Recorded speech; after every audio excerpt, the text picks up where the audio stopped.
Hey, Marvel Strike Force.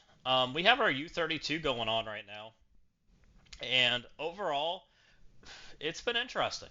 I have seen almost nobody run the same defense twice. It's kind of crazy.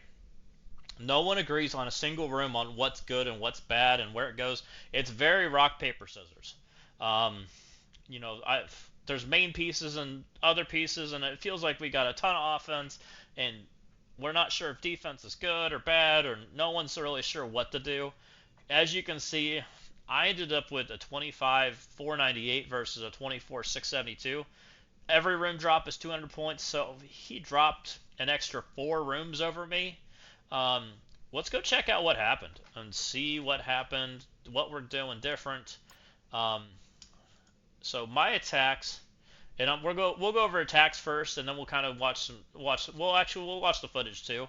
Um, he I did Star Jammers into the S6 plus Ares. We saw this room in the content creator U32 tournament. I didn't really go watch to see what they did. I needed to use Starjammers on my team because I needed points for the event. So I threw it in here. I really wasn't sure what was going to happen. They had Striker on Green Goblin Classic, so he was doing some damage. But again, old stats versus new stats. I also wasn't sure how hard it was going to be to get past this lizard. I really didn't really worry about it. I just knew I needed points for Starjammer, so I was going to figure it out down the road. As you can see, Lander came in here and basically deleted everything when she took her buffs away. No one really took damage. It was fine. I didn't switch anything. I think I took Strikers off because I just didn't want to deal with it. It was fine. It wasn't anything crazy, but it's hard to put old characters on defense because they just don't have the stats. Um, he had Liberty in room 2 in that toxic room where it's minus 15% damage in the room. So every time a character takes a turn, they get grade barred for 15% of their max health. So that's pretty big. As you can see, like when my Storm takes a turn, she gets a little bit of gray bar, but she comes in specials, takes her turn, flips all their buffs. Jean comes in, does her natural special, which is what you want to do. Beast comes in, does his special, which is what you want to do. Polaris does her ult, pulls everybody together, which is what you want to do. And then Cable comes in and rewinds. These are all the natural abilities that you want to click on these characters, and it just kind of wipes the floor with everything. So I wouldn't recommend Liberty in this tournament because Immortal has no better target. There's just too few rooms for it to make a difference, and it's too easy for Immortal to do it. So I don't recommend it. Um, room 3, I, as you can see, I took a weird offense. I took Phoenix Force, Old Man Logan, Echo, but I threw Gladiator in, and you're gonna find out why soon. Let's go check that out. And you can see I dropped an attack. That was my plan. I came into this tournament with the plan that I'm doing 4 attacks no matter what. That was 100% what I wanted to do, and you'll see why. I came in here.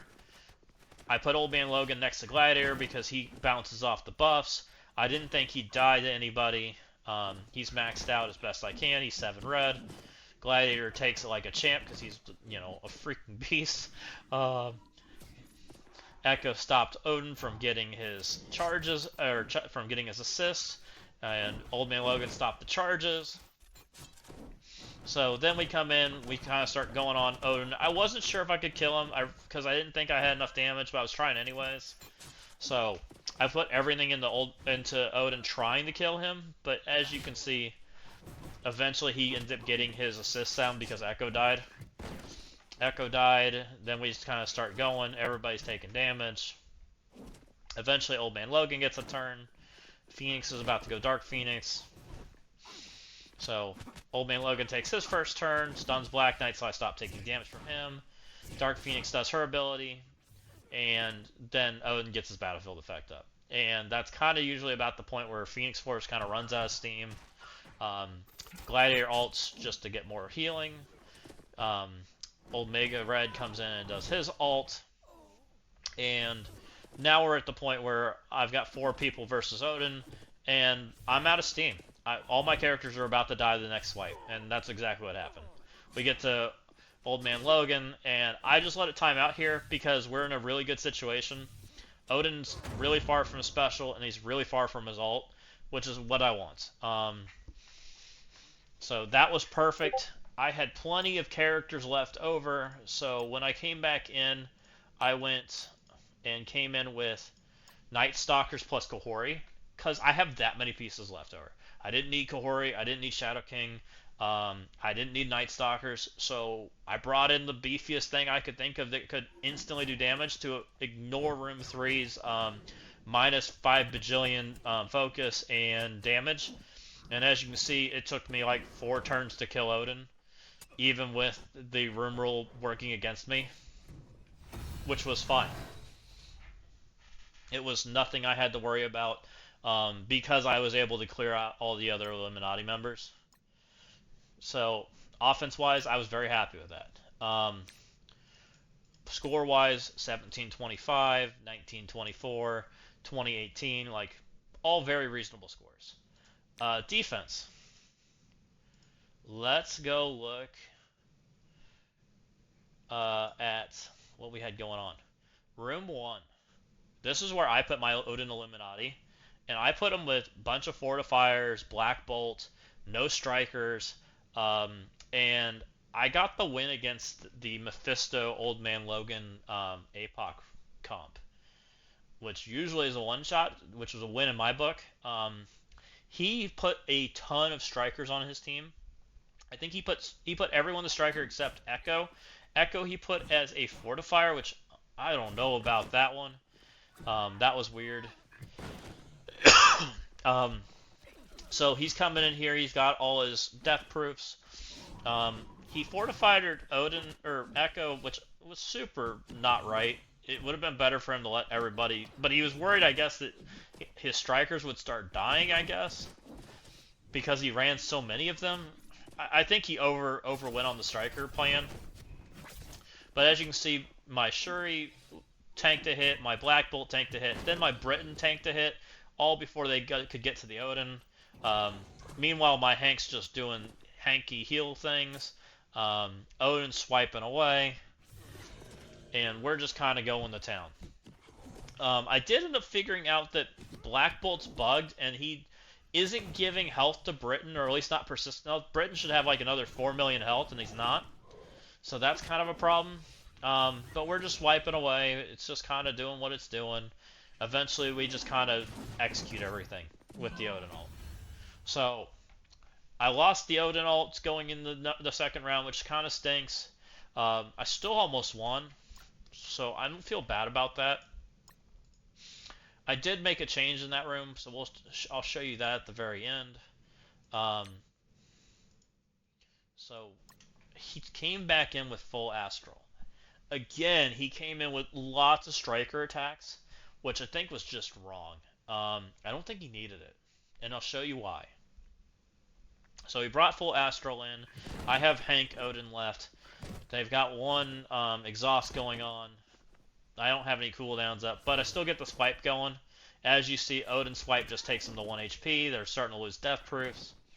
He's got 3 strikers going on the team. He's got everybody but Shadow King and Ancient One as striker, trying to execute the Odin before he kind of gets rolling because he's afraid he can't kill him. I guess I don't know, but you'll learn is Odin killed all the strikers and left the guys that weren't striker alive. I think if he just would have been the other way, he would have kept like his entire team alive, and it would have been fine. Because Shadow King and Ancient One just kind of did it. I mean, they did it by themselves. So I think he messed up there.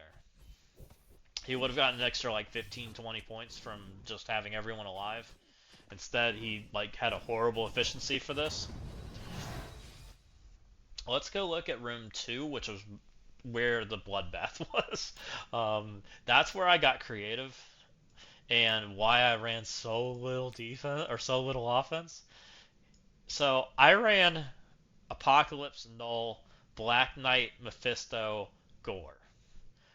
The reason I'm running a team like that, and we took a lot of this inspiration from our arena.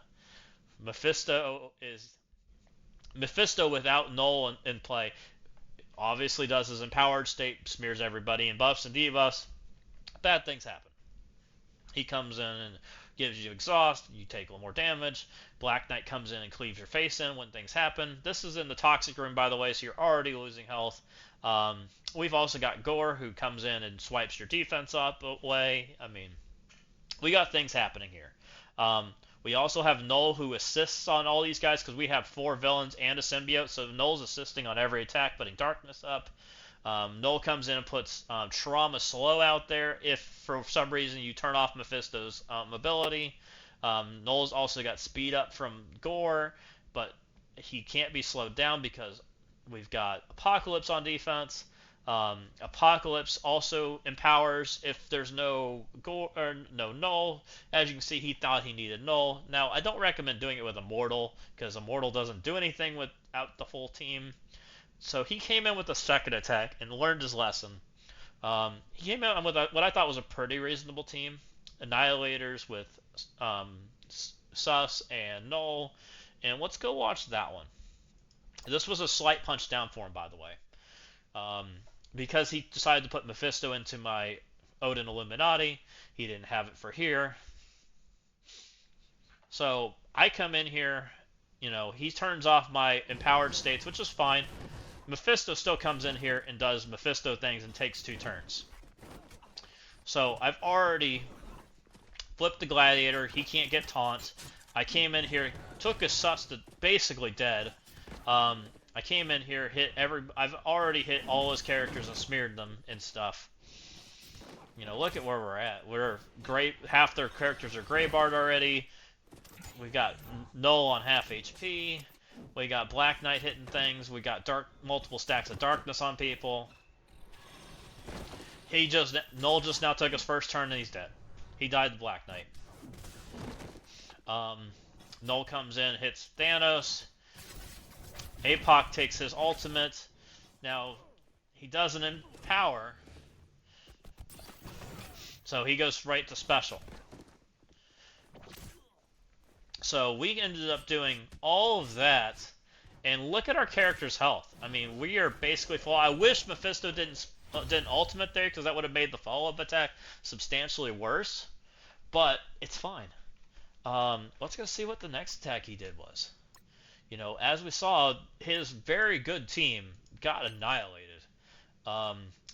His next attack, he took Starjammers in with Lady Deathstrike. I didn't think he had Havoc. I think if he would have taken Starjammers in with the full team, he might have had a shot at it because he would have gotten ahead of the Mephisto. But because he didn't have full Starjammers, he didn't have that option. He had Howard only. So, look what happens here. Gore comes in and immediately hits you. Mephisto comes in and now has empowered abilities available because it's a second attack. We don't have Black Knight cleaving your face in anymore, but he's still taunting and he's still got safeguard and death proofs. He's still not free. We still got Null going fast because he doesn't have the full team. We have Apocalypse, who also gets empowered state, but he already used his ult. But Apocalypse still does things. Null brought out his Enrage mechanic. Now we're just kind of going to town. We've got the spread buffs. We have 0 debuffs on us right now.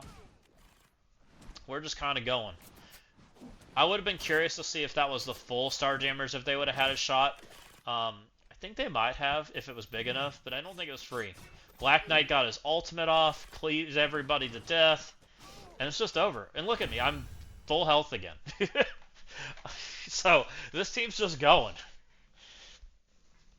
I'm planning to keep this team at least one more round. I want to see somebody that does, some more regular hits, I'm going to call it. The last hit he did was a 6.5 million Night Stalkers, and that's a pretty good sized Night Stalkers. That's a big blade, a big oath. He doesn't have a big Moon Knight, but he must have a big of everything else. He must have the big Man-Thing. He must have the big Agatha. So, again, we come in here. Now, this time I've got 2 exhausts, so no empowered state for Mephisto. Apoc empowered still on the table, but I think he still turns off from it. Black Knight just got annihilated, so he's already basically out with having the 2 exhausts. People just kind of accidentally died from some of this stuff. And basically nobody took a turn. And that's kind of what I expected because we just don't have anything left. Everything's turned off. We already got our wins, and that's fine. I don't think Night Stalkers can do that on a round 1. They can do that on a round 3 because they're great at overpowering stuff. Let's look at round 3. Round 3, he took full Immortal into my um, Cabal Thanos dorm. Let's go watch what happened.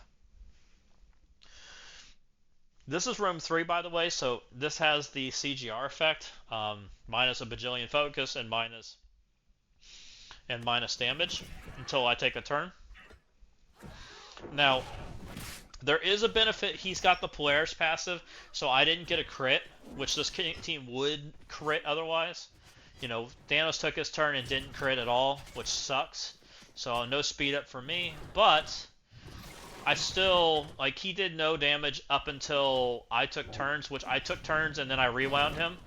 So he's now at the point where his Storm's at 22 charges. We still don't have speed up, which is fine because of the Polaris passive. He murked 2 people, but 2 people, most of my team's still alive. Storm ult's down, 2 of his members are dead. He's still got to clean this up, and watch what happens when Thanos goes. Oops. Thanos deleted everybody. So yeah, that's what happens when your team's nice and slow and is protected. So there goes his Immortal team. Let's go see what he used to clean it up.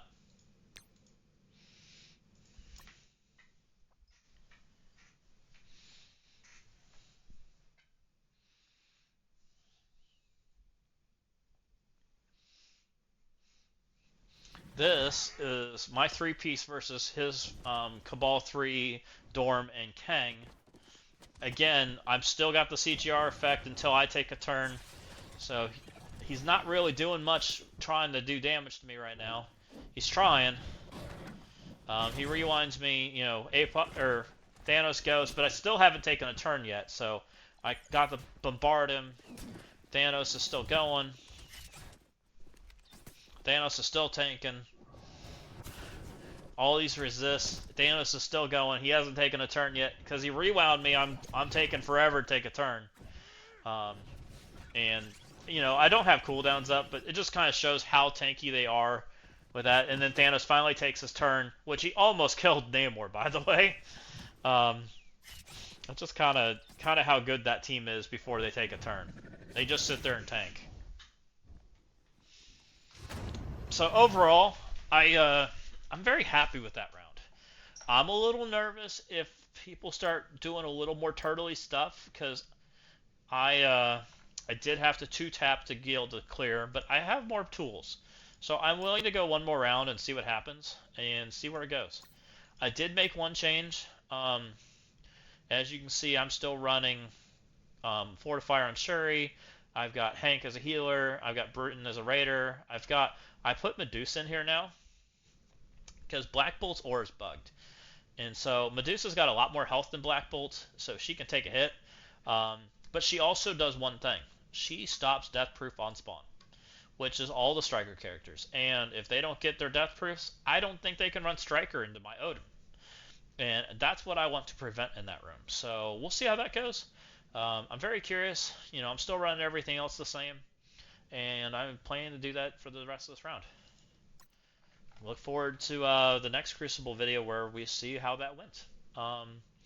If you like these kind of videos, come thumbs up the video. Come subscribe to the channel. Come hang out. Come tell me what you think. Do you think these are good defenses, bad defenses? Would you do something different? Is there something you don't think I can clear? I'd love to hear. And we'll see you next time.